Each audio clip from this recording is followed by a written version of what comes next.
Now, I mentioned earlier the strife in Israel is deeply worrying, as you've heard in the news as well. At least 35 people have been killed, probably more. Violence has been escalating. And Israel's enemies, particularly Iran, have been boasting about the chaos. Tonight in Tel Aviv, images that change everything in an escalation that has already spiralled so fast. Israel's missile defense systems lighting up the sky as they try to intercept incoming Hamas rockets. 130 of them were fired from Gaza in one barrage. Tonight, the worst violence in the Middle East in 7 years has taken an ominous turn. Big news here around the world and in the US, of course. Now, we've already discussed this issue tonight, but I wanted to raise it again as one of a number of new dilemmas confronting the new president, Joe Biden, who's just chalked up his first 100 days in office. And just as many feared, the inflammation of tensions around Israel could be one of many fault lines being tested, partly as a result of the changing of the guard in the White House. Certainly, Beijing has been more belligerent since last November, and diplomatic meetings have reflected that. Shows just how far apart these two countries are. And from some of the early reports that we see coming out from the press pool that was in the room for the start of those meetings, we can see that there are already dramatic and tense scenes playing out there. And then, of course, you look across to Afghanistan. As US troops and others leave, lives are being lost and chaos looms large. Government troops in Afghanistan are losing ground to the Taliban. The insurgents are stepping up pressure on the Afghan army as American forces withdraw. Outside, people read the names of the victims.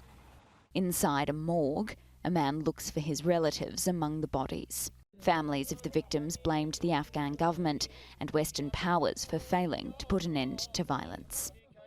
The attack comes a week after remaining US and NATO troops began exiting Afghanistan with a mission to complete the drawdown by September 11, which will mark the end of America's longest war.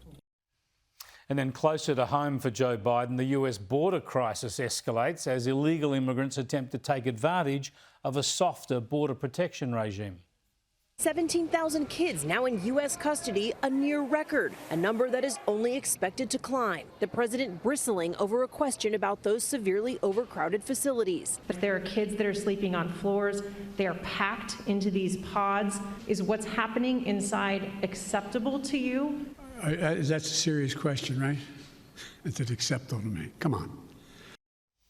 And in large parts of the east coast of the US, there are major petrol shortages this week in the wake of a devastating cyber attack against a pipeline, the sort of cyber attack the US has been working hard to resist for years.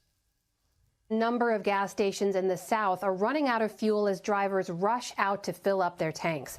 Videos of long lines and reports of shortages are popping up in states served by the Colonial Pipeline. Florida, Georgia, Alabama, South Carolina, North Carolina, Tennessee, and Virginia, where just today the governor declared a state of emergency. What is going on here?